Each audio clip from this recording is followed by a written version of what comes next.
Hi everybody and welcome back to my channel. Rog here, aka the Gourmet Grandad, and today I've got my sous vide wand out of its box, brushed the spiders off and I'm going to use it. Well actually I didn't really brush spiders off, that's just a saying if you know what I mean, but it hasn't been used for some time so it'll probably do it good. And today we're going to be cooking some really lovely pork chops. Here they are, got 3 of them. I've got a Bramley apple, I've got a lovely can of cider, salt and pepper, and of course a zipper bag. There's a zipper bag.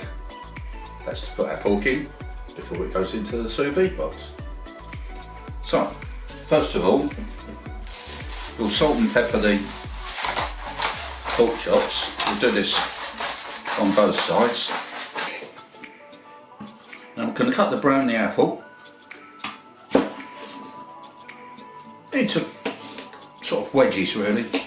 Put them to one side, like that.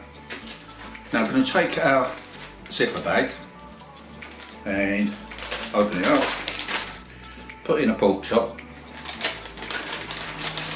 a couple of pieces of apple,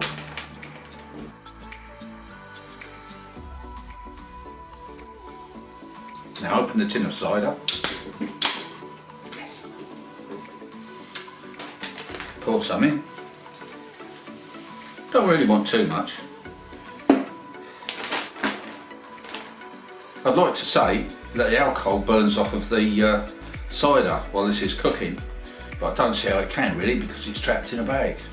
Anyway, let's carry on. So, now, the art to this sous vide business, get as much air out of this zipper bag as you can and gradually slide this right up to the end, leaving just a little gap there.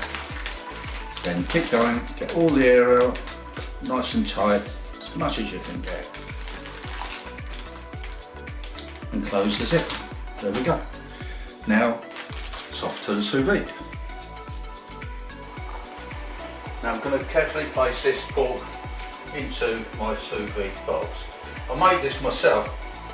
Now if you want to make your own, like me, I've done a video on it and you can see the link up in the corner.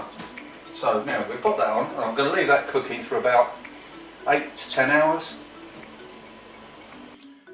Now the cooking temperature is going to be 165 degrees Fahrenheit, and after the time's finished this is what you end up with. I mean, they're looking pretty good already, but they have to be finished off by briefly cooking them in a little bit of hot oil and get a nice brown colour to them, because otherwise they do look a little bit insipid. And we're going to do this all over and on the ends as well, and then they start to look a bit more flavoursome like this.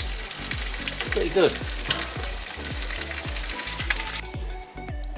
There we go, there's a finished meal with a little bit of homemade apple sauce on the top and fries and a salad. And it's time to tuck in. So here we go, cut a little piece off. Looking good.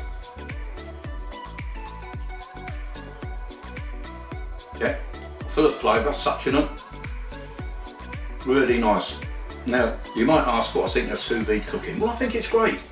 The meat ends up really tender, succulent, moist, flavoursome, and on the real plus side is that once it's cooked, you can leave it in there, you don't have to dish it up straight away. So you can have it 1, 2, 3, 4 hours later. Still tastes as good. Thanks for watching this video. Please like, subscribe and share as usual if you're not already a subscriber. And yeah, I'll see you guys next time. Thank you so much for watching and bye for now.